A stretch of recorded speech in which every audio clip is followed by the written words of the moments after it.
Soy una mujer de 29 años. He vivido en una gran ciudad toda mi vida, pero a principios de abril me mudé a una ciudad de tamaño medio, a aproximadamente 1 hora de distancia de aquella gran ciudad, junto con mi hermana y nuestras 4 mascotas. Esto sucedió después de un mes de estar viviendo aquí.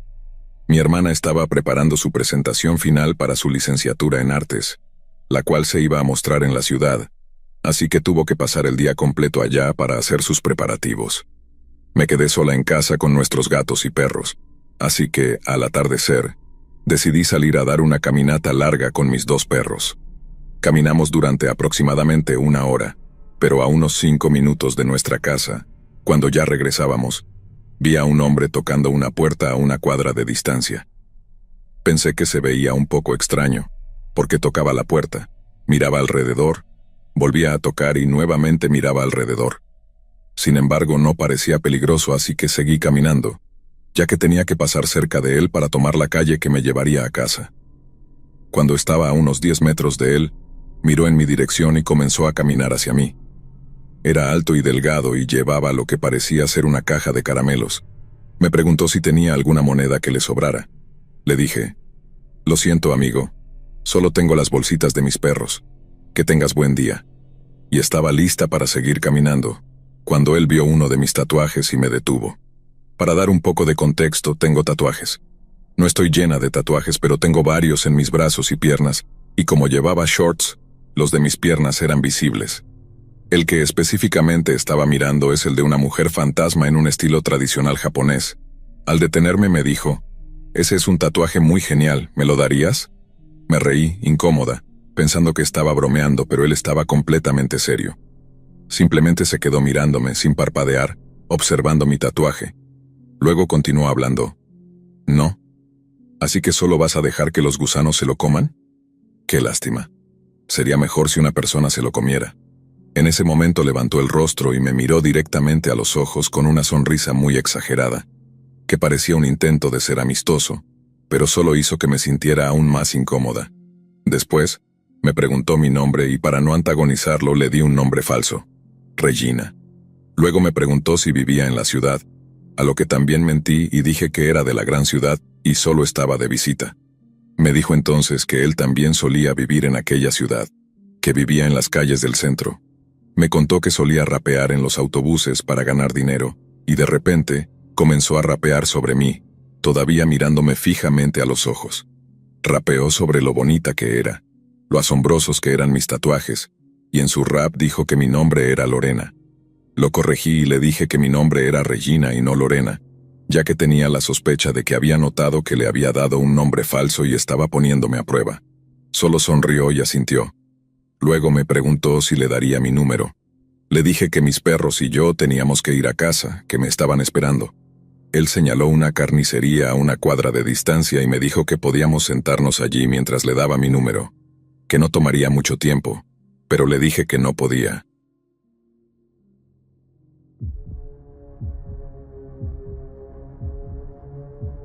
El que me estaba esperando en casa era mi novio, pero esa fue otra mentira que dije, ya que estaba sola en casa. Su sonrisa se desvaneció un poco, y solo dijo, «Vaya, eso apesta». Le deseé una buena noche y me giré para irme, solo para que él se dejara caer de rodillas y tomara mi pierna con ambas manos. Comenzó a acariciar mi tatuaje mientras susurraba. Es un tatuaje realmente increíble. Mis perros son bastante amigables y estuvieron muy tranquilos durante todo este intercambio, pero cuando él me agarró la pierna comenzaron a gruñir. Saqué mi pierna de su mano, le deseé una buena noche de nuevo, y simplemente me alejé lo más rápido que pude. Tomé un camino más largo a casa para asegurarme de que no me siguiera, y una vez en casa, me di una ducha y me restregué bien la pierna, ya que me sentía realmente asqueada después de todo eso. Por suerte para mí, no lo he vuelto a ver, pero durante un tiempo después de eso, me aseguré de cubrir mis tatuajes cada vez que salía, por si acaso. Hola a todos. Moría por contar mi historia sobre mi experiencia en Brenham, Texas. Fui a la universidad comunitaria allí en 2010 a 2011. Mi amiga y yo conocimos a unos chicos locales que querían mostrarnos la ciudad, así que una noche nos invitaron a una casa que sabían que estaba embrujada. Absolutamente odio asustarme, Así que fui muy firme cuando dije que no iba a ir. A nadie le importaba si iba o me quedaba, honestamente. Decidí quedarme en el auto. Estábamos estacionados en un Lowe's, y al lado del estacionamiento había un terreno enorme y abandonado, lleno de árboles y hierba alta. Si no eras local, ni siquiera sabrías que había una casa allí atrás. En cuanto empezaron a alejarse, salté del auto y decidí ir con ellos. Tenía miedo de ir, pero también tenía miedo de quedarme sola en el auto. Mientras caminábamos hacia la casa había una acera larga a lo largo de la cerca. Parecía ser una acera nueva, lo cual me desconcertó un poco.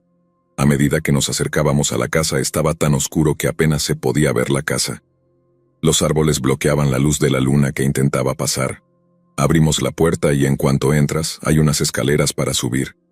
No llevábamos linterna, así que, como dije, esto fue en 2010 a 2011. Los iPhone empezaban a ser más populares y yo acababa de comprar el mío. Dejé que lo usaran como linterna. Al comenzar a subir las escaleras, se oyó el sonido más fuerte de lo que asumí eran botas de combate corriendo de un lado al otro de la casa en el piso de arriba. Todos nos congelamos completamente y no dijimos una palabra. En ese momento, mi cuerpo realmente estaba entumecido. Sé con certeza que nunca he estado tan asustada en mi vida. Todos se quedaron en pausa por un segundo y luego continuaron como si nada hubiera pasado. Cuando llegamos arriba había mucho desorden en el suelo. Vidrios, cartas, ropa, mantas. Levanté un pedazo de papel del suelo y resultó ser una tarjeta de agradecimiento. Era de 1920. Abrimos el armario y había sombreros de copa y ropa que parecían ser de hace muchísimo tiempo, todos sin tocar. Obviamente la gente había vandalizado el lugar, pero aún había cosas de los años 20 en la casa. Había muchas camas plegables en toda la planta superior. Arriba era solo una gran habitación, sin habitaciones múltiples. Lo que parecía ser manchas de sangre estaban en ellas. Justo cuando estábamos a punto de comenzar a bajar, mi teléfono se apagó completamente. Comenzó a reiniciarse y apareció el círculo de carga en la pantalla, como si estuviera arrancando. No encendía de ninguna forma, así que la habitación quedó completamente a oscuras. Mi amiga y yo acabábamos de comprarle ese día una nueva cámara, y ella la tenía con ella. Decidimos seguir tomando fotos para que el flash nos guiara de regreso a la planta baja. Mientras intentábamos usar el flash de la cámara, esta también comenzó a fallar y decía, error de lente. Habíamos comprado la cámara ese mismo día. Finalmente la cámara volvió a encenderse y empezó a parpadear sin parar. No estábamos tocándola y seguía parpadeando una y otra vez. Finalmente mi teléfono se encendió y bajamos. Y se los juro, había una silla enorme con un respaldo alto frente a la puerta principal. Obviamente no estaba allí cuando entramos hace apenas 10 minutos. Inmediatamente pensé, oigan, ya es hora de que nos vayamos. Mi amiga empezó a preguntar si alguien podía tomarle una foto sentada en la silla. Le rogué en ese momento que saliéramos de allí. Ella me dijo, después de que tomes esta foto, nos vamos. Así que tomé la foto y los frascos de vidrio empezaron a volar hacia nosotros. Salimos corriendo de la casa, y con la mano en la Biblia les digo que mientras corría fuera de la casa, un búho enorme descendió sobre mí. El chico que venía detrás de mí saltó sobre mi espalda y ambos caímos. Él estaba tan asustado como yo. Una vez de vuelta en el auto estaba de muy mal humor. Estaba tan molesta de haber ido a ese lugar. Estaba más enojada conmigo misma por no haberme quedado en el auto. Los chicos locales finalmente nos contaron la historia de la casa. Dijeron que había sido la oficina de un veterinario a principios de 1900 y que el veterinario también acogía a niños. El segundo piso era donde los niños dormían en las camas plegables que habíamos visto. Dijeron que él comenzó a volverse loco y empezó a hacer experimentos extraños con los niños, a quienes terminó matando. Medio creí la historia. Pensé que era una historia típica del pueblo que cuentan a todos los estudiantes universitarios cada año. Eso fue hasta que vi las fotos que tomó la cámara con el error de lente. Las fotos que estaban en la cámara literalmente me dieron pesadillas durante semanas. Tuve que llamar a mis abuelos para que rezaran por mí, porque no podía dormir para nada. Las fotos mostraban los rostros de los niños fundiéndose en las paredes. Fue lo más aterrador de mi vida. He buscado registros sobre este lugar, pero no he podido encontrar ni un archivo ni un artículo al respecto. He buscado por todos lados para encontrar algo sobre esta propiedad, pero no aparece nada. Solo quería compartir esto y ver si alguien ha escuchado alguna vez sobre este lugar. Me gustaría saber si alguien tiene alguna información o si alguna vez ha estado allí como nosotros. Tengo muchas historias de terror sobre diferentes ciudades de Texas en las que he vivido. Así que siéntanse libres de hacer cualquier pregunta sobre esta historia o cualquier otra.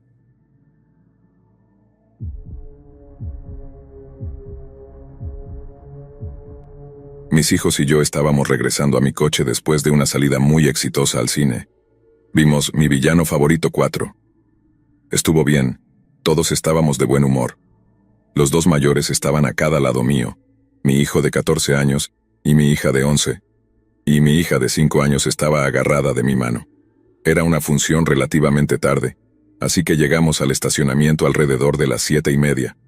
Nada tarde en absoluto en el Reino Unido en pleno verano. Fue un día realmente caluroso también. Esto es importante recordarlo.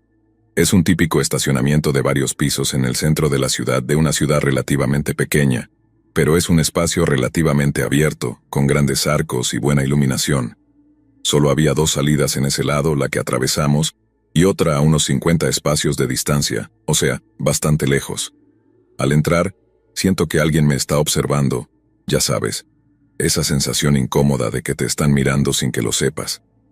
Doy una rápida mirada y veo a un hombre vestido de pies a cabeza con un abrigo pesado, pantalones y un gorro de lana, caminando directamente hacia mí con una mirada muy intensa.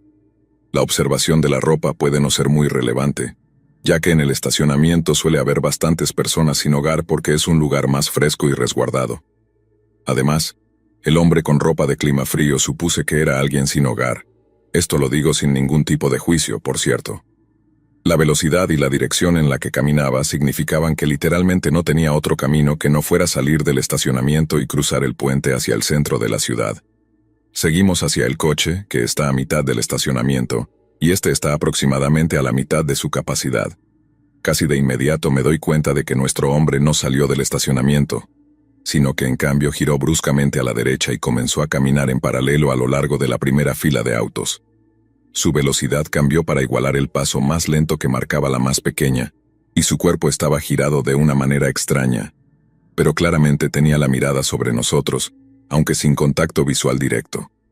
Su cabeza estaba inclinada hacia nosotros lo justo para que yo pudiera ver su ojo izquierdo. Mi sistema de alerta interno estaba en modo máximo en ese punto. Inmediatamente les digo a ambos niños que se mantengan cerca, y para entonces mi hijo también se ha dado cuenta del tipo y me da una mirada como diciendo, ¿lo estás viendo? Todavía nos queda un tramo por recorrer y para colmo usé el coche de mi esposo, que además de ser un fastidio para acceder a los asientos de coche, hace un pitido realmente molesto al desbloquearlo. Está estacionado solo en la última fila, con autos aparcados más allá de él, y hay una rampa que sube a otro nivel. El coche no es para nada un coche familiar. Sin embargo, también hay una minivan cerca, que puedo notar que el tipo asumió que es mi coche, y hacia la cual se dirige, haciendo un rodeo para acercarse por detrás mientras pongo a mi hija de 5 años en su asiento de coche. Es lo que yo haría. Mantengo mis ojos en nuestro hombre y les digo a los 2 mayores que tan pronto como lleguemos al coche, se suban rápidamente y cierren las puertas, sin pánico.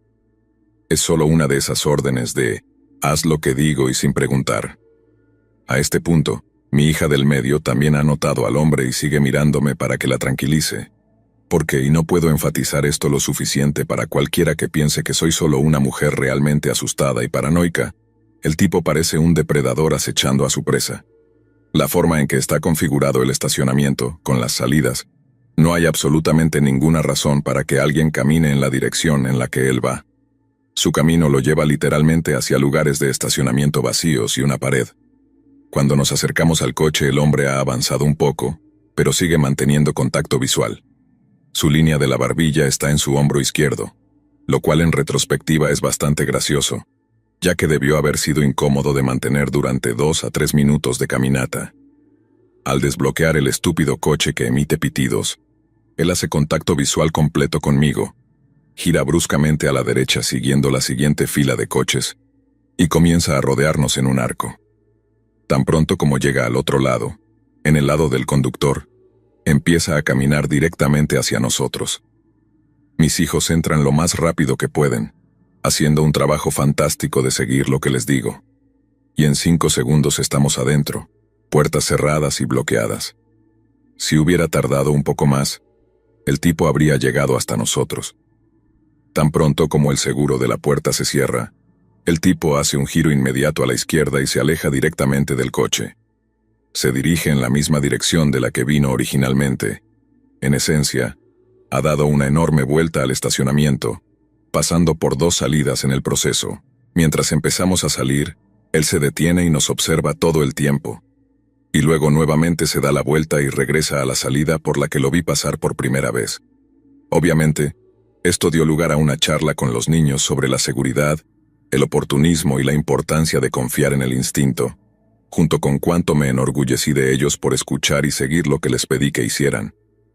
Les expliqué que probablemente no era nada más nefasto que un tipo que vio a una mujer pequeña rodeada de niños como un objetivo fácil para un asalto, o un robo por distracción, y que afortunadamente fue realmente mal ejecutado. Mi hijo mencionó que yo hago levantamiento de pesas y me dijo, podrías vencerlo fácilmente.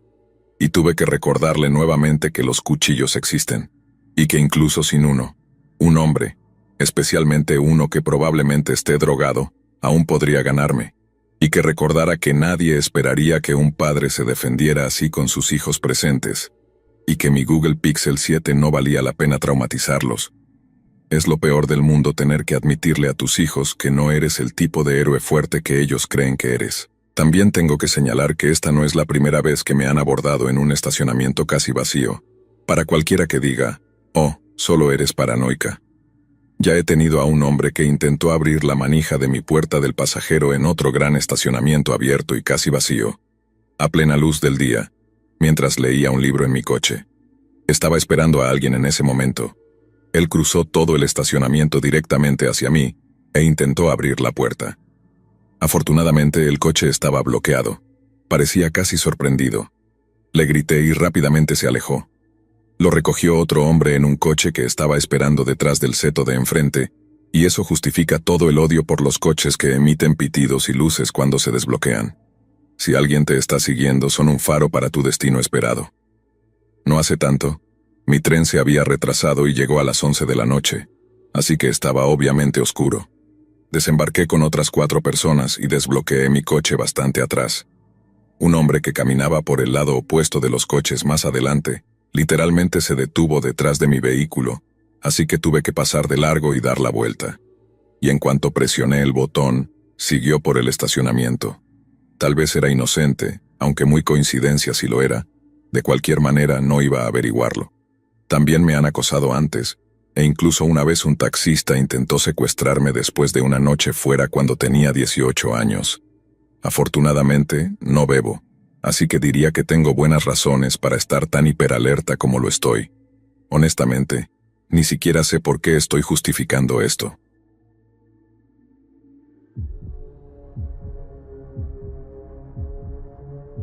Antes de comenzar la historia, hay algunas cosas que necesito explicar sobre mi país, Sudáfrica, para que puedas entender completamente la historia. En Sudáfrica es normal tener paredes de ladrillo con rejas eléctricas, cercas eléctricas, alarmas y todo lo demás. El crimen aquí es muy fuerte. También es bastante común tener jardines grandes. Mi familia y yo somos grandes amantes de los animales, así que en ese momento teníamos 6 perros, 2 Sharpeis, 2 pointers alemanes de pelo corto y 2 Dachshunds. Dicho esto, nuestros perros vagaban libremente dentro y fuera del jardín, ya que obviamente estaba cerrado. Usualmente dejamos la puerta de la veranda abierta durante el día para que hagan lo suyo. Otra cosa sobre Sudáfrica es que es normal tener un trabajador doméstico y un jardinero que vivan allí. La familia promedio generalmente los emplea. No es solo para gente adinerada como parece ser en otros países. Para la historia, nuestra trabajadora doméstica se llama Ellie y nuestro jardinero es Vince. Esto ocurrió en 2007, cuando yo tenía 9 años. Mi hermano, que tenía 10, y yo acabábamos de recibir nuestros primeros teléfonos móviles ese día. Mi papá nos sorprendió después del trabajo. Podrías pensar que es un poco joven para tener teléfono, pero se usaba para emergencias o para comunicarnos con nuestros padres. De todos modos, es una información importante para la historia. Normalmente no dejamos la puerta de la veranda abierta por la noche por razones de seguridad, pero recuerdo que era una noche calurosa de verano, así que, por supuesto, esa noche de todas las noches, la puerta de la veranda estaba abierta y los perros estaban en el jardín. Mi hermano y yo estábamos en la habitación de mis padres configurando nuestros nuevos teléfonos cuando Ellie, la hija de Ellie, que era como una hermana mayor para nosotros, de 18 años en ese momento, estaba ayudando a mi hermano y a mí. Mi papá estaba en algún lugar de la casa, y mi mamá estaba en la parte de atrás. Recuerdo específicamente a Ann comentando lo ruidosos que estaban los perros y lo molesto que era. Entonces fue cuando lo noté también. Claro, ladraban, pero usualmente eran los Dachshunds los que ladraban mientras los perros más grandes solo se relajaban. Además, usualmente ocurría solo por unos minutos y luego se calmaban. Esa noche algo era diferente, ya que incluso los perros grandes ladraban sin parar. Mi papá apareció en su habitación y nos mencionó que también notó el ladrido constante de los perros y que iba a ver si todo estaba bien. No se encendieron alarmas en mi cabeza y no creo que mi papá pensara que algo estaba mal tampoco, ya que mi hermano le pidió investigar con él y mi papá aceptó. Yo obviamente estaba demasiado enfrascado en mi nuevo Sony Ericsson. Mi papá se dirigió al jardín con mi hermano detrás de él cuando notó que los perros estaban todos agrupados, gruñendo y volviéndose locos en una esquina oscura detrás de nuestra piscina. La mejor forma en que puedo describirlo es que nuestro jardín más allá de la piscina tiene una ligera pendiente, así que tenemos algunos escalones que bajan la colina hacia la parte inferior del jardín. Usualmente tenemos una lámpara que lo ilumina, pero mi papá notó que esa lámpara parecía estar apagada, lo cual lo confundió, ya que estaba seguro de que funcionaba la noche anterior. De cualquier manera, mi papá dijo que sintió una sensación desgarradora en el estómago debido a esto, y a cómo los perros estaban actuando de forma extraña. Los llamó, y normalmente venían corriendo. Pero esa noche todos parecían mirarlo. Luego volvían a girarse y seguían enloqueciendo en esa esquina oscura al pie de los escalones. Mi papá le dijo a mi hermano que volviera a la casa y trajera una linterna, usándolo también como una excusa para que mi hermano no lo acompañara, debido a esta mala sensación. Cuando mi hermano regresó a la casa, mi papá se acercó lentamente a los escalones. Notó cómo los perros parecían estar mordiendo algo que se escondía justo fuera de la vista en la oscuridad. Cuando llegó a los escalones, notó que la lámpara estaba rota. Confundido, avanzó hacia los escalones y cuando juntó las piezas, ya era demasiado tarde. Mi papá, que era ex veterano y cazador experimentado, sintió algo frío contra su sien y supo de inmediato que era un arma. De las sombras surgieron otros 4 hombres con pasamontañas, todos armados. Sorprendido, se quedó congelado en los escalones. El hombre que le apuntaba con el arma fue instantáneamente agresivo y le preguntó dónde estaba mi hermano, ya que había visto a mi papá salir con él. Pero mi hermano regresó a la casa. ¿Por qué? Mi papá dijo que algo se apoderó de él, y antes de que supiera lo que estaba diciendo, respondió que había entrado a la casa para presionar el botón de pánico. Al decirlo, vio como todos estos tipos comenzaron a ponerse nerviosos. Empezaron a hablar en un idioma africano llamado Zulú, suponiendo que mi papá no los entendería. No es común que los blancos hablen Zulú, pero mi papá había crecido en una granja donde lo aprendió con fluidez por los trabajadores de la granja. El hombre agresivo que sostenía el arma dijo en Zulú: «La policía estará aquí en cualquier momento. Matemos a este tipo, robemos lo que podamos y vámonos». Los otros parecían estar indecisos, y el tipo más pequeño estaba realmente nervioso, y seguía diciendo que no quería volver a la cárcel y que necesitaban irse de allí antes de que llegara la policía. Estaba muy nervioso. Mi papá aprovechó el miedo de este hombre. Mi papá entonces los interrumpió hablando en inglés, fingiendo no entender lo que estaban diciendo, y dijo que usualmente tenemos vehículos de respuesta armada que patrullan nuestra área, y que como mi hermano había presionado el botón de pánico hace rato, probablemente llegarían en cualquier momento. Eso fue suficiente. Mi papá vio cómo su plan se desmoronaba. El tipo pequeño, que estaba asustado, empezó a ponerse histérico, diciéndoles a los otros que necesitaban irse rápido o los atraparían. Este tipo parecía poner nerviosos a los demás y hacer que perdieran confianza, hasta que comenzaron a pelear entre ellos. Su plan se estaba desmoronando, como dijo el tercer hombre. El hombre agresivo que apuntaba a la cabeza de mi papá Lentamente bajó el arma mientras comenzaban a discutir, perdiendo el enfoque en mi papá y concentrándose en su equipo. Mi papá aprovechó esta oportunidad para retroceder lentamente hacia los escalones y luego girarse para correr hacia la casa. Por suerte, mientras corría hacia la puerta de la veranda, mi hermano, que no estaba enterado de nada, venía saliendo con la linterna. Mi papá lo levantó bajo el brazo en pleno paso y corrió hacia la casa sin ni siquiera cerrar la puerta detrás de él. Tonto, lo sé, pero creo que solo quería meter a mi hermano a salvo lo más rápido posible, sin pensar. Anne y yo estábamos obviamente ajenos a todo cuando mi papá irrumpió en la habitación. Cerró la puerta de golpe y nos dijo que subiéramos al ático.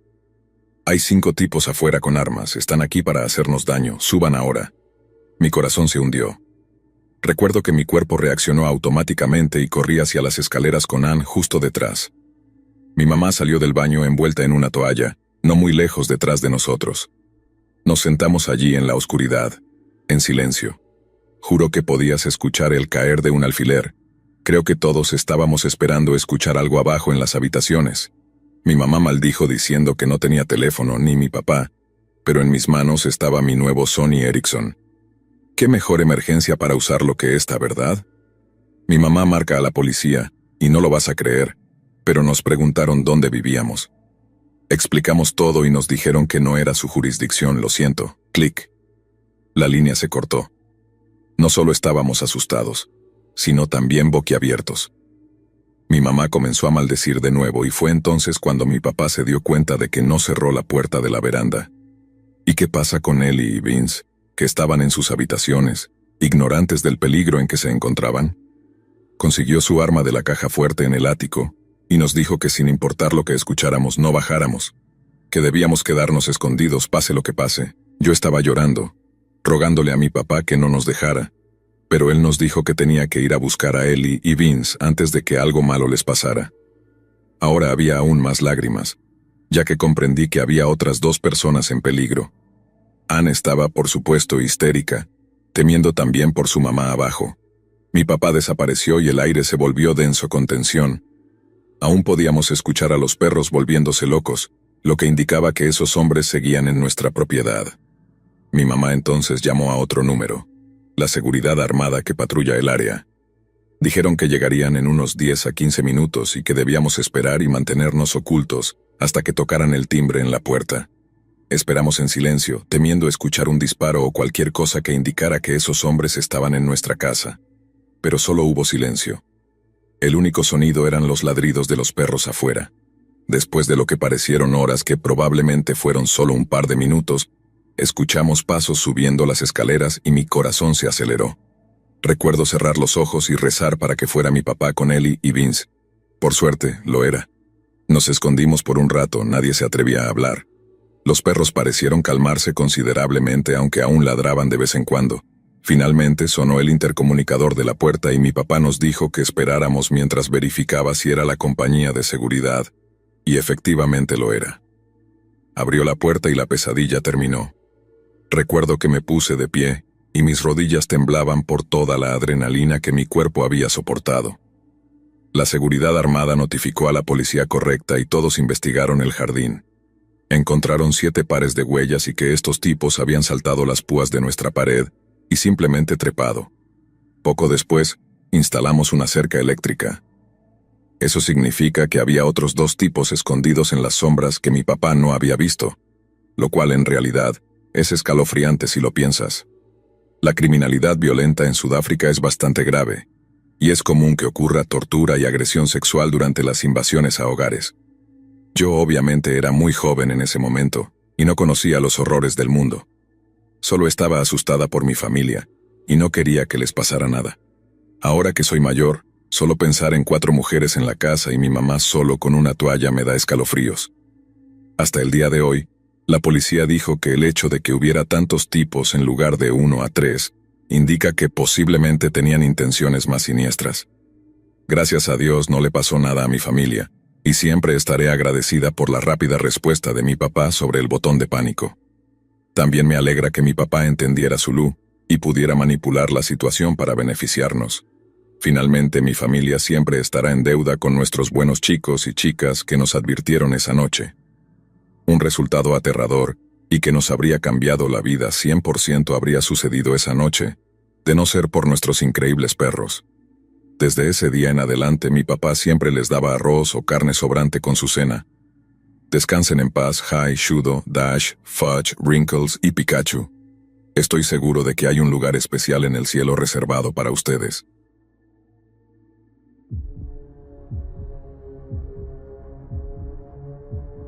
Ángeles era finales del otoño de 2010 en el norte de Canadá. Viví en una reserva toda mi vida, en la frontera entre Ontario y Manitoba, con kilómetros y kilómetros de denso bosque virgen. Una comunidad súper aislada, a la que solo se puede llegar en avión, excepto por el camino de hielo en invierno. Me fui al bosque profundo con mi padre y mi hermano mayor para cazar alces. Salimos temprano en la mañana, justo antes del amanecer, tratando de cubrir la mayor distancia posible antes de que anocheciera. Viajamos por ríos serpenteantes y tuvimos que portear repetidamente sobre rápidos durante todo el día. Decidimos montar el campamento un poco más de la mitad del camino hacia nuestro destino. Mi padre pensó que podríamos hacer el resto del viaje al día siguiente. Cuando todos estaban acostados para pasar la noche, decidí ir a recoger algo de leña y a hacer mis necesidades en la orilla del río, justo fuera del alcance de la luz de la fogata. Desde la línea de árboles a unos 15 metros de distancia, pude oír algo moviéndose entre los arbustos. Miré hacia el área de donde provenía el ruido y me concentré en el lugar. Me sentí un poco extraño, como mareado o aturdido, y pude oler un hedor pútrido, como leche pasada o comida podrida. Luego vi que los árboles comenzaban a transformarse y a moverse, muy sutilmente, y empezaban a tomar la forma de una cabeza y leves rasgos faciales. Mis ojos comenzaron a adaptarse a la oscuridad, y a lo largo de la línea de árboles, pude oír una voz que venía de allí. La reconocí. La voz sonaba como la de uno de mis familiares que había fallecido recientemente.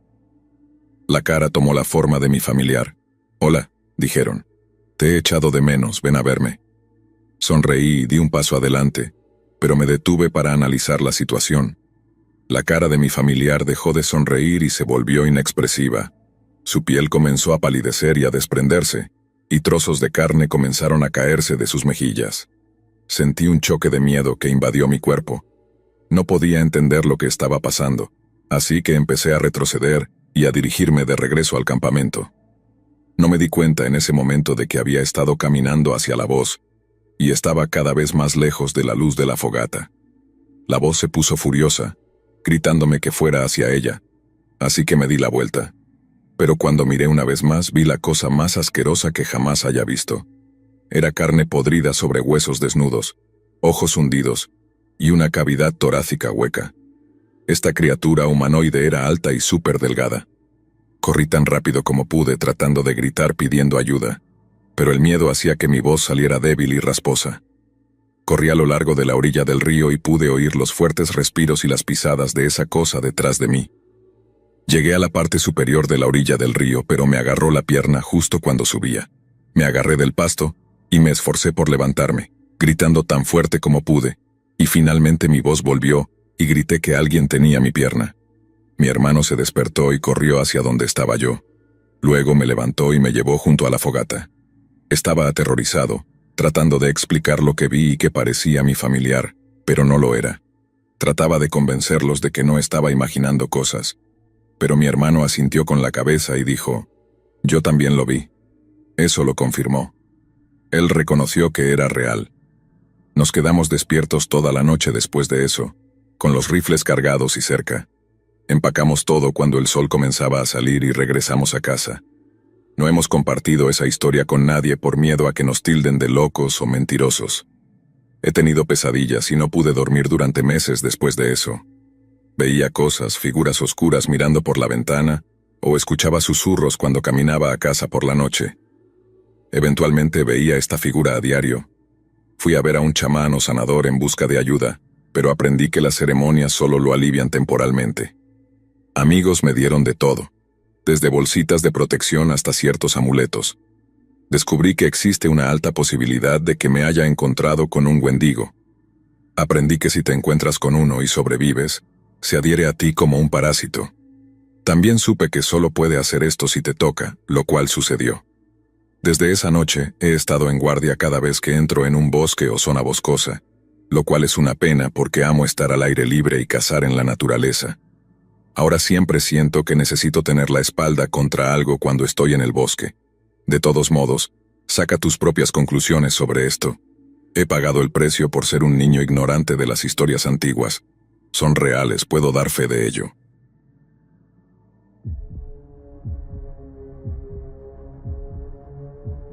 Cuando tenía 18 años conseguí un trabajo en Walmart, en un pueblo pequeño donde no había muchas otras opciones para alguien recién salido de la preparatoria. Había estado trabajando allí alrededor de un mes en el departamento de joyería, generalmente desde media tarde hasta el cierre del departamento a las 9 de la noche, y cerraba el departamento yo sola. Obviamente, Walmart está abierto 24 horas, así que siempre había otras personas alrededor. Una noche estaba cerrando las vitrinas y guardando cosas, y un reponedor nocturno pasó y me saludó. Levanté la vista, sonreí, y le devolví el saludo, y luego seguí con mis cosas. Este hombre, la única forma en la que puedo describirlo es decir que parecía una de las abejas, cabello rizado hasta los hombros, un poco de saltito en su caminar. Tenía como unos 50 y tantos años. Esto empezó a volverse algo habitual en las noches que cerraba yo sola. Él pasaba y me decía hola, y yo le devolvía el saludo. Eso era todo, nunca teníamos ninguna conversación. Luego, en mi cumpleaños, algunos de mis amigos que trabajaban allí me compraron un pastel, y los abracé y les di las gracias. Como una hora después, el señor Abeja se acercó con una tarjeta de cumpleaños, y se la dio a mi gerente para que me la entregara. A mi gerente le pareció extremadamente divertido que este tipo raro me diera una tarjeta, hasta que la abrí. Decía, «Feliz cumpleaños. Te vi abrazando a esos chicos antes y eso me enojó mucho, pero llamé a un amigo y hablamos. Me hizo darme cuenta de que tienes derecho a tener amigos aparte de mí. Solo por favor no los abraces más. Guarda esos abrazos para mí». No sé qué expresión tenía en la cara, pero mi gerente agarró la tarjeta, la leyó y luego me llevó a la oficina del gerente de la tienda y se la mostró. El gerente dijo que el tipo obviamente estaba bromeando, pero que hablaría con él al respecto. No vi al señor Abeja por alrededor de una semana hasta que una noche, mientras estaba cerrando, él dejó caer un sobre lleno en mi mostrador cuando pasó, sin decir ni una palabra.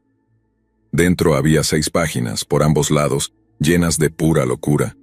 Era básicamente toda su vida, hablando sobre su familia y las escuelas a las que fue, pero con cosas raras, como que su hermana era psíquica y su padre era exorcista, y toda otra clase de rarezas.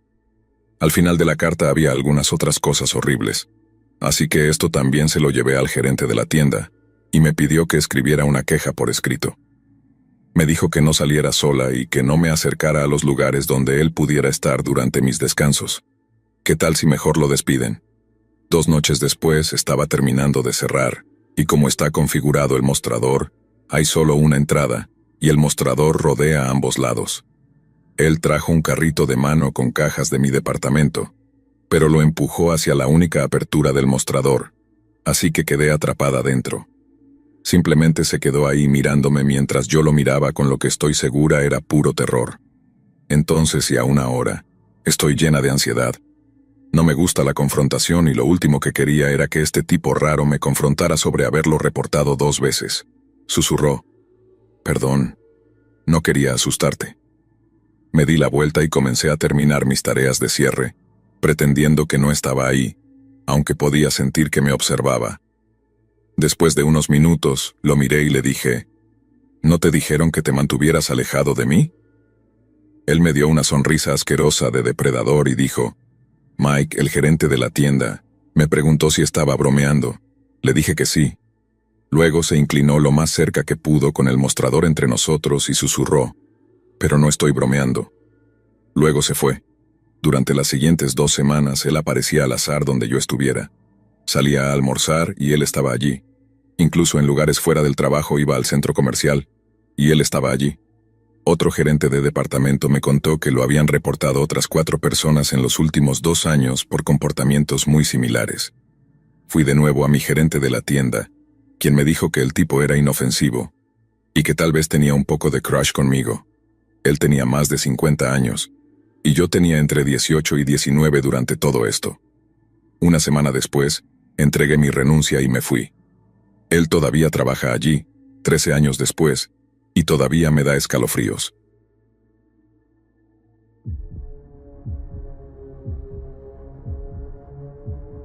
Cualquiera pensaría que cuidar un cementerio es un trabajo realmente aterrador, y que uno estaría loco para tomarlo, pero en realidad todos están equivocados. Ser el encargado de un cementerio es en realidad un trabajo muy tranquilo, perfecto para alguien que no soporta mucho a las personas y que no tiene miedo de aquellas personas que ya no están vivas. Pero, ¿sabes? Una noche sucedió algo terrible en el cementerio, algo que jamás hubiera esperado. No te equivoques. Ningún cadáver volvió a la vida y me atacó. No, sucedió algo mucho peor ese día.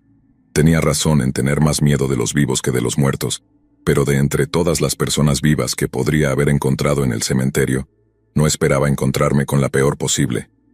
Esa noche conocí a Ed Gein. Era una noche fría y sin luna. Había terminado de arreglar las flores en las tumbas y estaba a punto de hacer una última ronda antes de retirarme. Caminaba con la linterna en la mano, revisando todas las tumbas. Nunca entendí por qué lo hacía. Era difícil imaginar que algunos adolescentes que quisieran hacer una broma o grabar un video para YouTube se atrevieran a hacer algo a las tumbas.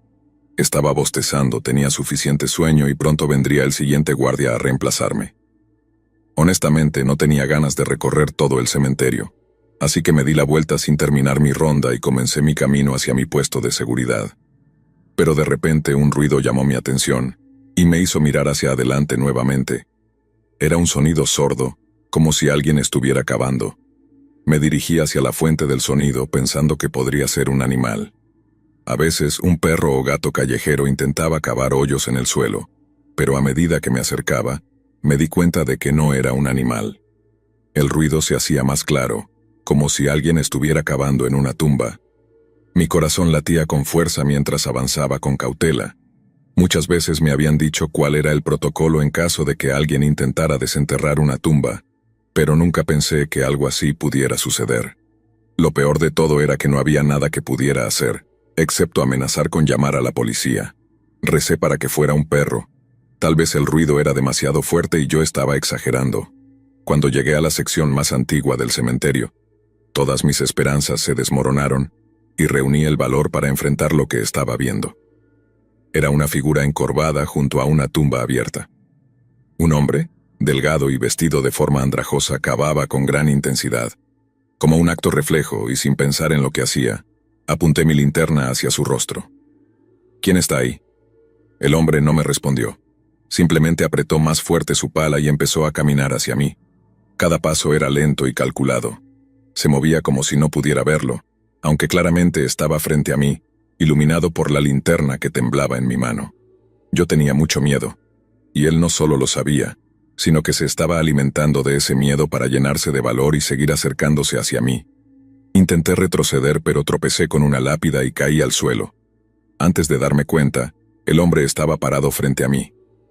«No necesitas tener miedo», me dijo. «Solo busco materiales para un proyecto.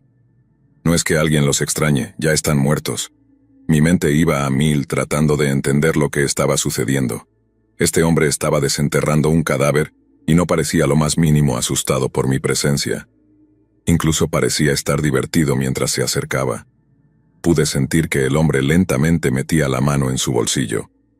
Se acercaba cada vez más, y a medida que se aproximaba, pude ver lo que tenía en sus manos. Lo sentía. Llevaba un cuchillo pequeño. Sin perder más tiempo me levanté y comencé a correr. Si hubiera sido más inteligente, habría corrido hacia la puerta de salida, pero estaba tan bloqueado mentalmente y tan desesperado que solo corría y corría sin pensar en a dónde iba. Pude escuchar sus pasos detrás de mí, persiguiéndome por el cementerio. Mi respiración era rápida y superficial, y mi corazón martilleaba en el pecho. Tropecé y caí varias veces, levantándome rápidamente, impulsado solo por el miedo. No importaba cuán lejos lo dejara atrás, él seguía siguiéndome. En ese momento tomé conciencia de lo que estaba haciendo y que debía dirigirme hacia la salida. Pero ya era demasiado tarde. Había corrido y corrido hasta el punto de que, sin darme cuenta, había bloqueado la salida.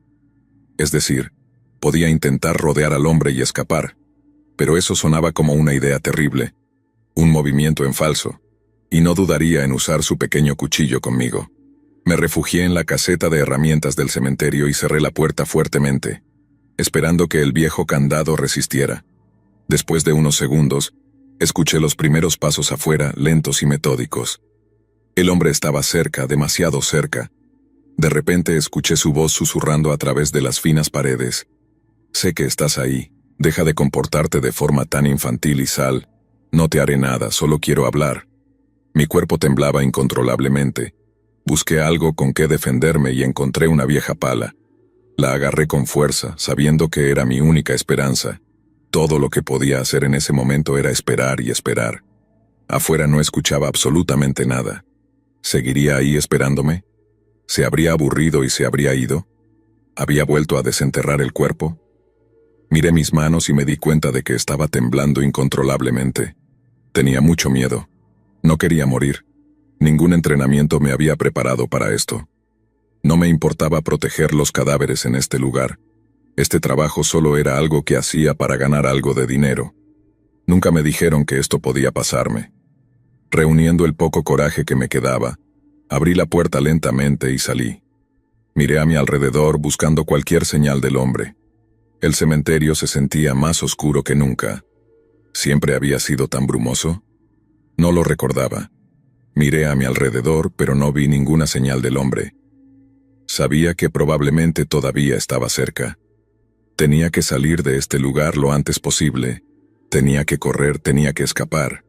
No había forma de que si ese hombre me encontraba solo intentaría hablar. Caminé con mucho cuidado. Todavía estaba temblando y mis piernas se doblaban con cada pequeño paso que daba. Me dirigí hacia la entrada principal. El plan era tomar mis cosas e irme. Afortunadamente ya tenía todo listo. Sin embargo, justo cuando estaba a punto de cruzar la salida, él apareció de la nada, bloqueando mi camino. «Debiste haberte quedado escondido», me dijo. Tan pronto como escuché su voz, el hombre saltó sobre mí. Mi pala cayó inmediatamente, y antes de darme cuenta, estaba en el suelo, forcejeando para evitar que me apuñalara con el cuchillo. Este hombre tenía mucha fuerza. No iba a poder resistir mucho más. El cuchillo comenzó a descender lentamente sobre mi piel, descansando en ella y penetrando poco a poco en mi hombro. De repente, un hombre agarró a mi atacante y lo apartó de mí. En ese segundo pude ver su rostro. Era el guardia del turno de noche. «¿Estás bien?», me preguntó. Antes de que pudiera responderle, el hombre se abalanzó sobre el otro guardia de seguridad, y en medio del ataque, se detuvo junto a él y hundió el cuchillo en el centro de su pecho. El hombre cayó al suelo mientras su atacante empezaba a hundir el cuchillo en él una y otra vez. Aproveché ese momento para huir. Me cubrí la herida en el hombro con la mano y corrí tan rápido como pude, dejando atrás mis cosas e incluso mi coche. Mientras corría, escuchaba sus pasos cada vez más cerca de mí. Mi cuerpo estaba agotado, pero el miedo me impulsaba a seguir. Finalmente, vi las luces de un coche a lo lejos. Con el último esfuerzo corrí hacia la carretera agitando los brazos frenéticamente. El coche se detuvo, y el conductor, al verme cubierto de barro y sangre, abrió la puerta sin hacer preguntas. Me dejé caer en el asiento y le pedí que acelerara, que un hombre me perseguía e intentaba atacarme. Cuando nos alejamos lo suficiente, el conductor, un hombre mayor que parecía preocuparse mucho por mí, llamó de inmediato a la policía mientras me llevaba al hospital más cercano. Me desmayé antes de poder explicar lo que había sucedido. Cuando desperté, pude contar todo lo que había pasado. Cuando la policía llegó al cementerio, no encontraron ni al otro guardia ni a nuestro atacante.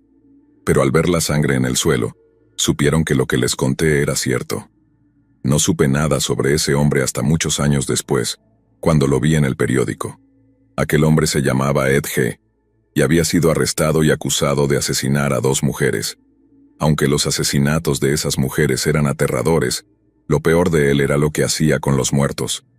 El hombre tenía una fascinación por desenterrar cadáveres, y una vez que lo lograba, solo puedo decir que las cosas que les hacía eran horribles. Tan pronto como lo reconocí, decidí contarle toda mi historia a las autoridades, pero no había suficientes pruebas para condenarlo por eso. Sin embargo, lo condenaron por lo que hizo a esas pobres mujeres. Afortunadamente, la vida castigó a ese psicópata como debía, y murió de cáncer de pulmón unos años después.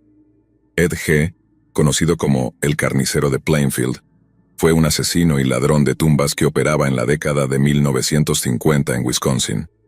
Robaba cadáveres de los cementerios y los utilizaba para hacer objetos macabros, además de ser responsable de al menos 2 asesinatos. Su comportamiento inspiró personajes de terror en películas como Psicosis y El silencio de los inocentes. Gunn fue capturado en 1957, después de que la policía encontrara restos humanos en su casa. Fue declarado mentalmente incompetente y pasó el resto de su vida en un hospital psiquiátrico, donde murió en 1984.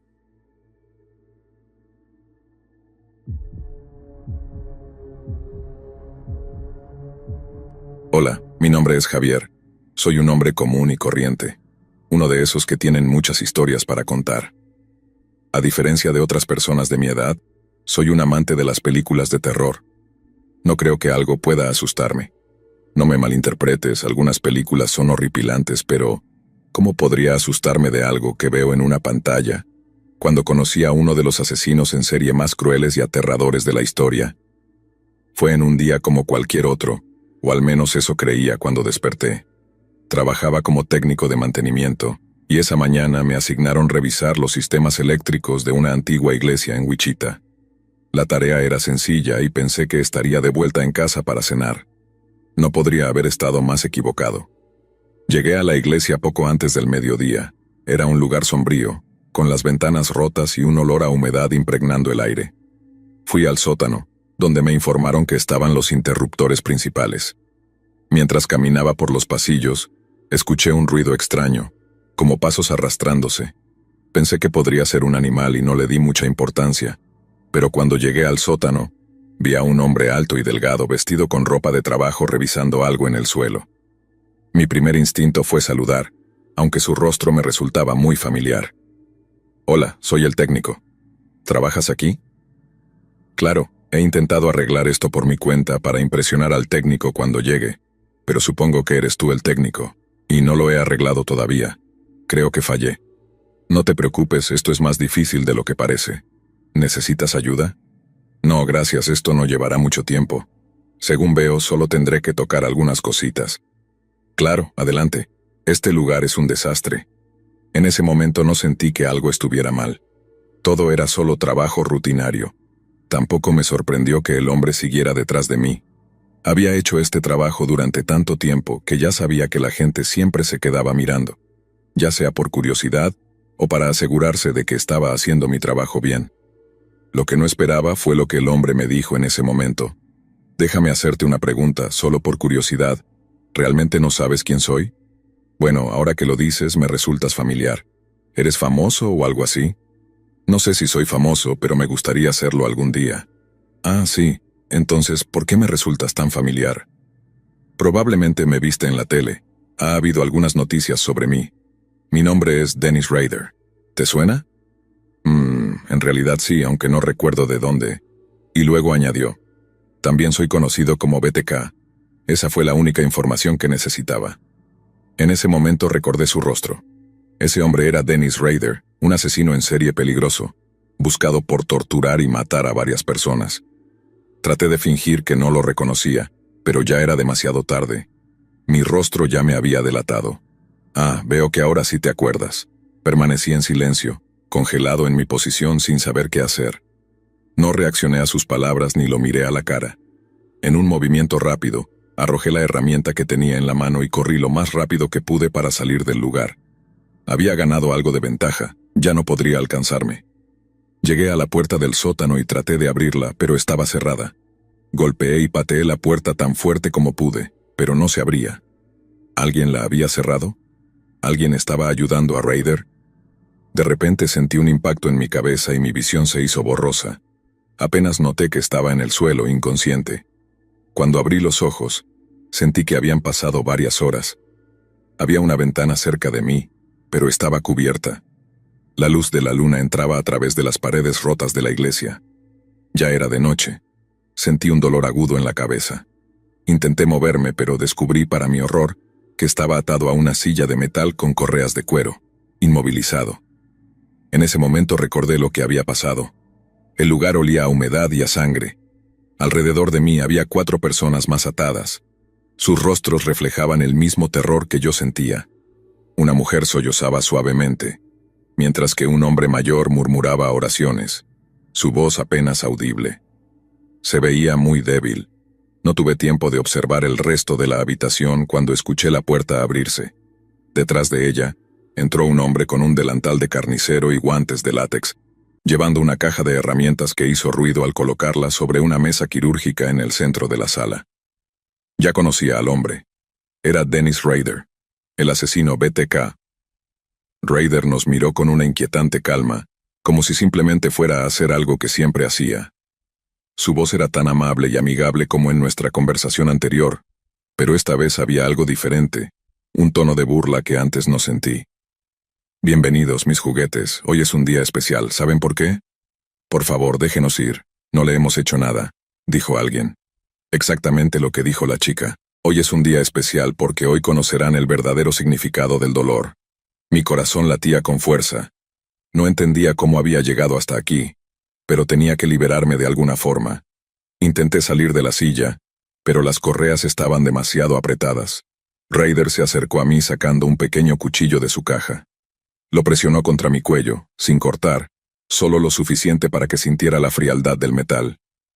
Tú, el que no me reconoció, eres el primero. Con un rápido movimiento, Rader tomó unas pinzas grandes y las sostuvo frente a mis ojos. Estaba tan asustado que me orinaba del miedo. Ya no resistía, estaba rendido, listo para lo que fuera que me fuera a hacer. Mientras tanto, Rader tenía una gran sonrisa en su rostro, disfrutaba de mi miedo. Mira, el dolor es una herramienta poderosa. Nos enseña cosas y nos hace humanos. Hoy te enseñaré el valor del verdadero dolor. Inmediatamente, el ciclo comenzó. Usando las pinzas empezó a arrancarme las uñas una por una. El sonido de mis gritos llenaba la sala, pero Rader parecía estar pasando el mejor momento de su vida. Sabes, cada vez que quiebro a alguien, descubro algo nuevo sobre ellos. Es fascinante ver cuánto puede soportar el cuerpo antes de rendirse. Hizo una pausa por un momento. Su mirada fría se dirigió a los otros prisioneros. ¿Alguien más dispuesto a ser voluntario? Si no, elegiré. El joven a mi derecha comenzó a suplicar por su vida, con lágrimas corriéndole por el rostro. Rader sacó un martillo de su caja de herramientas y lentamente se acercó a una joven. La chica tenía una mordaza en la boca y comenzó a llorar cuando Rader se aproximó. Sin decir una palabra, golpeó con el mango del martillo en su cráneo. La chica quedó aturdida, con una mirada en blanco, muy confundida. Tras el primer golpe, Rader le dio otro y otro más hasta destrozarle la cabeza, pero aún así daba la impresión de que seguía viva, aunque fuera de su mente. El sonido de los huesos rompiéndose es uno de mis favoritos. Es tan satisfactorio, ¿saben? Quería darles una verdadera exhibición. Pensaba usar diferentes armas para matar a cada uno aquí.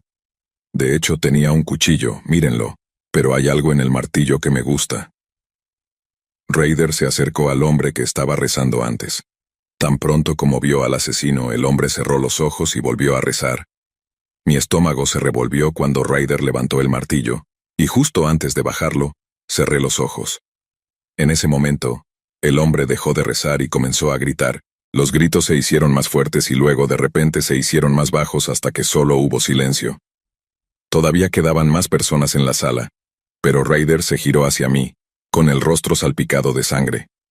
Cerré los ojos de nuevo, sabía que esto iba a doler. Esperé y esperé el golpe en la cabeza como con los otros, pero en su lugar lo recibí en la rodilla. El dolor fue insoportable. Sentí el hueso en mi rodilla romperse en 1000 pedazos. Era un dolor tan grande que no sé cómo describirlo.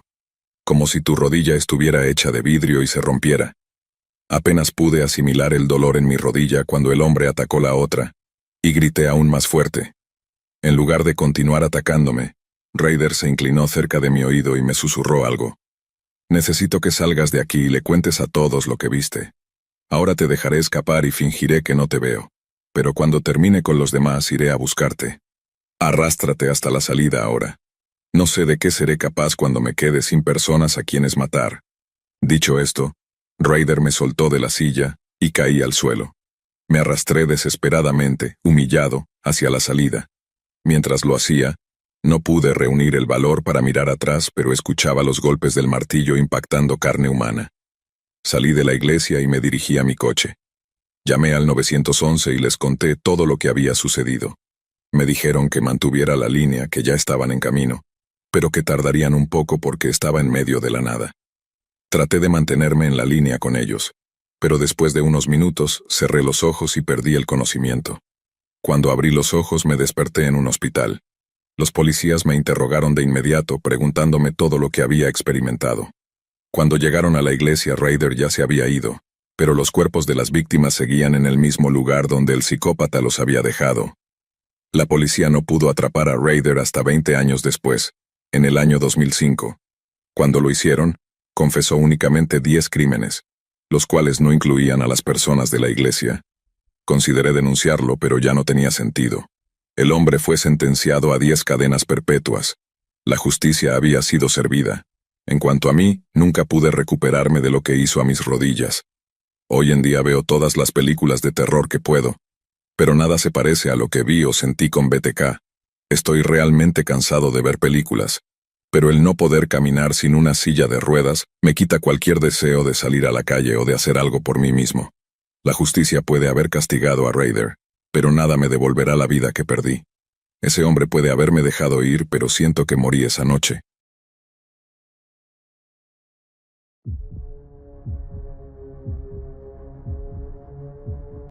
Hola a todos, mi nombre es Kiara, y quiero compartir una historia que he guardado durante años, una que me sigue atormentando. Lo que me pasó me marcó profundamente, y siempre me hace pensar en cómo, sin saberlo, puedes estar rodeada de personas con intenciones oscuras, incluso de quienes piensas que jamás te harían daño. Todo comenzó cuando cumplí 18 años. Fue un año muy especial para mí porque significaba finalmente mudarme de la casa de mis padres y empezar la universidad en una ciudad vecina. Mis padres y yo somos muy unidos, y aunque se sentían tristes por mi partida, también estaban emocionados de que diera este paso importante en mi vida. En mi cumpleaños, organizamos una cena familiar, nada del otro mundo, solo una reunión en casa con algunos familiares cercanos y, claro, la tía Margie, quien vive en el mismo estado, pero no solíamos ver tan a menudo. Esa noche llegó con su hijo, Alex. Alex era un par de años mayor que yo, y aunque técnicamente era mi primo, lo conocía poco. Vivía en otro estado y solo lo había visto en algunas reuniones familiares a lo largo de mi infancia. No éramos particularmente cercanos, pero recuerdo que cuando lo veía de niña siempre parecía callado, un poco retraído. Sin embargo, esa noche se mostró diferente, amable, más atento de lo que recordaba. Estuvimos hablando un rato durante la cena, y hasta me pareció agradable. Mi papá estaba contento de ver a la familia reunida, y mi mamá me comentó que debería hablar más con Alex para fortalecer los lazos familiares. La noche terminó sin novedad, y todo parecía normal. Pero al día siguiente, recibí un mensaje de texto de un número que no tenía guardado. Cuando abrí el mensaje, me di cuenta de que era Alex. Me preguntó si había llegado bien a casa después de la cena y mencionó que había sido agradable charlar. Me pareció una cortesía y respondí amablemente.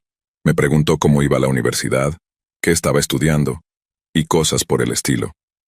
A lo largo de las semanas, sus mensajes se hicieron constantes, y aunque no veía nada raro en su actitud, sí me extrañaba que me hablara tan seguido.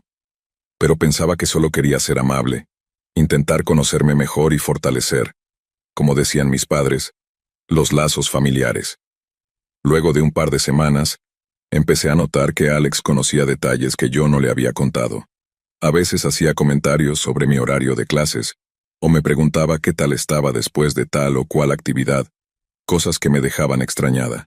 Al principio, pensé que mis padres le habían contado sobre mi rutina para que me cuidara en la ciudad. Pero luego supe que ellos tampoco habían mencionado mucho sobre mi vida universitaria, y fue entonces cuando comencé a sentir una incomodidad que no podía explicar. Pensé que era mi imaginación, así que intenté ignorarlo. No quería parecer paranoica, menos con alguien de mi familia. Un día, regresando al campus después de clases, me encontré con Alex esperándome en la puerta de mi edificio. Me dijo que estaba de visita en la ciudad y que le pareció una buena idea pasar a saludarme. Me sorprendió verlo allí, y me sentí un poco incómoda, pero no quería ser grosera. Fue entonces cuando mencionó algo que me heló. Pensé que no ibas a volver tan tarde hoy. Vi que saliste un poco después de las 2 de la cafetería. Intenté disimular mi expresión de sorpresa, pero no pude evitar preguntarle cómo sabía ese detalle. Me respondió que tenía algunos amigos en la ciudad que a veces lo ayudaban a mantenerse informado sobre mí, para asegurarse de que estuviera bien. Recuerdo que me reí nerviosamente y cambié de tema, pero el comentario seguía en mi cabeza. ¿Para qué necesitaría estar informado sobre mí? ¿Por qué le interesaba tanto saber cada paso que daba? Desde ese momento, empecé a poner más atención a su comportamiento, y noté que cada mensaje y cada visita tenían algo en común. Alex siempre sabía dónde estaba y qué estaba haciendo. Con el tiempo me fui sintiendo cada vez más incómoda. Intenté tomar distancia. Dejé de responderle tan rápido y le decía que estaba ocupada cuando me proponía verme. Pero en lugar de calmarse, Alex parecía más insistente, incluso molesto por mi falta de respuestas. Pronto, cada mensaje de Alex comenzó a sonar menos amigable y más insistente, como si estuviera molesto porque ya no le respondía tan rápido como antes. Un día, después de varias llamadas perdidas de su número, recibí un mensaje que me hizo sentir escalofríos. No entiendo por qué me evitas, Kiara. Solo quiero ayudarte. Puedo protegerte, ¿no lo ves? En ese momento me di cuenta de que algo iba muy mal, que esto no era la típica preocupación de un familiar. Me asustaba cómo parecía saber tanto de mí, y por fin acepté que ya no podía ignorar la situación. Al día siguiente, sin saber a quién más acudir, le conté a mi mamá. Le dije que sentía que Alex se estaba volviendo extraño. Ella intentó calmarme y me aconsejó que fuera amable con él, que seguramente no tenía malas intenciones. Es tu primo, Kiara. Tal vez se siente solo o necesita un amigo, me dijo como tratando de convencerme. Intenté ver las cosas desde su perspectiva y pensar que solo estaba exagerando. Sin embargo, en el fondo, mi intuición me decía otra cosa. La incomodidad se convirtió en una mezcla de miedo y desconfianza que no podía sacudirme. Luego, las cosas empeoraron. Una noche, cuando salía de una clase nocturna, recibí una llamada de Alex. No respondí, pero, inmediatamente después, llegó un mensaje suyo. Te ves hermosa con esa chaqueta roja. Sentí que el corazón se me detenía. No se lo había dicho a nadie, pero ese día me había puesto una chaqueta roja nueva, una que no había usado antes, así que no había forma de que supiera sobre ella, a menos que realmente me estuviera observando. En ese momento comprendí que Alex no estaba solo mandando mensajes o vigilando mis redes sociales, estaba siguiéndome. La sensación de invasión fue aplastante, y apenas podía controlar el temblor en mis manos mientras guardaba el teléfono. De camino a casa, miraba constantemente hacia atrás, asustada de encontrarme con él. La paranoia crecía con cada paso, y cuando llegué al apartamento cerré la puerta con seguro y todas las cerraduras posibles. Esa noche no dormí.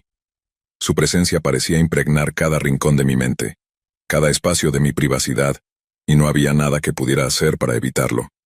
Los días que siguieron fueron un infierno. Empecé a recibir flores en la puerta de mi apartamento. Cada vez que abría la puerta y veía un nuevo ramo, se me helaba la sangre. Los mensajes también se volvieron más intensos, como si él supiera que tenía miedo. A veces incluía frases inquietantes como, ¿por qué no quieres verme, Kiara? Solo quiero estar cerca de ti, o nadie más se preocupa por ti como yo.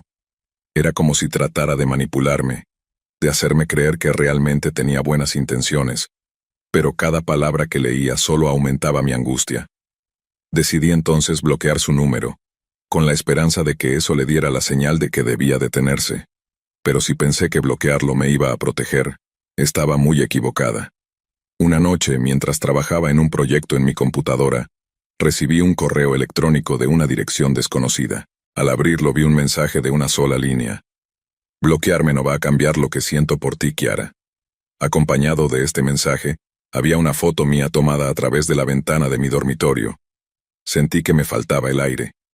No tenía ni idea de cómo había podido acercarse tanto, ni cuánto tiempo había estado espiándome. Aterrada, empecé a cambiar mi rutina. Dejé de frecuentar los lugares a los que solía ir y solo salía acompañada, pero ni siquiera eso parecía detenerlo. Cada vez que me llegaba otro correo o encontraba alguna señal de que había estado cerca de mi apartamento, la desesperación crecía en mí. Estaba perdiendo el control de mi propia vida. Sentía que no podía estar a salvo en ningún lugar. Las vacaciones de invierno se acercaban y tras pensarlo mucho, decidí volver a la casa de mis padres, esperando poder sentirme segura de nuevo. Cuando llegué, no les conté nada de lo que estaba pasando, pensando que podía manejarlo por mi cuenta y que al estar en casa, Alex no se atrevería a acercarse. Pero en lugar de detenerse, su obsesión pareció intensificarse. Esa noche, mientras desempacaba en mi habitación, escuché el sonido de una notificación en mi teléfono. Era un mensaje de Alex. A pesar de haberlo bloqueado en todos los medios posibles, de alguna forma había encontrado otro número para contactarme. ¿Estás contenta de volver a casa? Sabía que lo harías. Me quedé paralizada, el teléfono temblando en mis manos. ¿Cómo podía saberlo? ¿Estaba siguiéndome incluso en mi propio hogar? Me quedé despierta esa noche, mirando fijamente la puerta de mi cuarto, sintiéndome acechada en el lugar donde siempre me había sentido segura. Pasaron los días, y aunque hacía todo lo posible por actuar con normalidad, la tensión me estaba afectando. Apenas comía, y las noches las pasaba despierta, alerta a cualquier ruido. Cuando mi mamá me preguntaba si estaba bien, inventaba excusas sobre el estrés de la universidad. Sin embargo, ella notaba que algo no estaba bien, y yo comenzaba a pensar que quizá debería contarles la verdad, pero ¿cómo explicarles que alguien de la familia, que alguien a quien ellos confiaban, era el motivo de mi angustia? Entonces llegó la cena familiar. Era la típica reunión navideña en casa de mis padres, con algunos tíos, primos y, claro, la tía Margie y Alex. Apenas vi a Alex entrar por la puerta, me tensé completamente. Sentía su mirada pesada y persistente sobre mí, incluso cuando hablaba con otros familiares.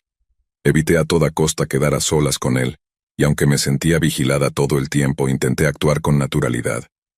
Pero en algún momento de la noche, mientras me dirigía a la cocina por más bebidas, Alex me siguió. Me agarró por el brazo y me susurró al oído. «Sabes que solo quiero cuidarte, Kiara. ¿Por qué te empeñas en evitarme?» Su tono era suave, pero había una intensidad escalofriante en sus palabras. Intenté soltarme, pero me apretó con más fuerza, acercándose aún más. Mi piel se erizó al sentir su respiración tan cerca. Con toda la calma que pude reunir, le respondí que no quería hablar con él, que me dejara en paz. Pero eso solo pareció molestarlo más. «¿Te crees mejor que yo, Kiara?», me dijo con una sonrisa extraña sin soltarme. «Solo quiero que entiendas que no puedes simplemente alejarte. Estoy en tu vida, y me aseguraré de que lo aceptes». Su mirada estaba cargada de una mezcla de frustración y deseo. Intenté mantener la calma, pero el miedo me consumía. Finalmente logré liberarme de su agarre y regresé apresurada a la sala con mi familia, con el corazón latiéndome con fuerza. Pensé que allí había terminado, pero estaba equivocada. Después de la cena, cuando ya varios se habían retirado, fui al baño para calmarme y tratar de recomponerme un poco. Al salir me encontré con Alex, quien me había estado esperando en el pasillo. Intenté esquivarlo, pero en un instante me acorraló contra la pared. «No puedes seguir ignorándome, Kiara. Tienes que entender que nadie va a quererte como yo», dijo, y esta vez había una intensidad oscura en su mirada que me dio verdadero pánico. Cuando intenté gritar, me tapó la boca con su mano y empezó a presionarme más contra la pared, con una fuerza que no había mostrado antes. Intenté zafarme, empujarlo, pero cuanto más me resistía, más fuerte me sujetaba. «No voy a dejar que sigas jugando conmigo, te he cuidado, he estado ahí para ti, y ahora quiero que me lo agradezcas». Sus palabras eran crudas y aterradoras. No podía creer lo que estaba sucediendo. Era como si me estuviera viendo atrapada en una pesadilla. Fue entonces cuando intenté con todas mis fuerzas gritar, y en mi desesperación, logré patearlo y soltarme. Justo en ese momento, mis padres aparecieron en el pasillo. Al ver mi expresión de pánico y la posición en que me encontraba, entendieron de inmediato que algo estaba mal. Mi padre se acercó rápidamente, apartando a Alex de un empujón. Los gritos y preguntas comenzaron a inundar el pasillo, pero yo estaba demasiado aturdida para hablar. Todo lo que podía hacer era temblar. Alex, al verse enfrentado, trató de justificarse, de decir que solo estaba hablando conmigo, pero mis padres no le creyeron ni una palabra. Mi papá, furioso, lo golpeó en la cara, exigiendo que se fuera de nuestra casa de inmediato. Mientras tanto, mi madre me abrazaba, tratando de calmarme y preguntándome qué había pasado. Con el tiempo, finalmente logré contarles todo lo que había estado sucediendo. Todo el miedo, los mensajes, la sensación de ser vigilada. Y aunque el dolor en sus ojos fue evidente, sentí un alivio al haberles contado la verdad. Después de aquella noche, mi familia cortó todo contacto con Alex y mi tía Margie. Mi padre contactó a las autoridades y tomaron medidas para asegurarse de que él no volviera a acercarse a mí. Las semanas siguientes fueron difíciles, cargadas de miedo y ansiedad. Pero poco a poco, con el apoyo de mi familia, comencé a sentirme segura de nuevo. Aunque he intentado superar aquella experiencia, el miedo a veces regresa, en esos momentos de soledad donde parece que podría estar observándome desde algún lugar.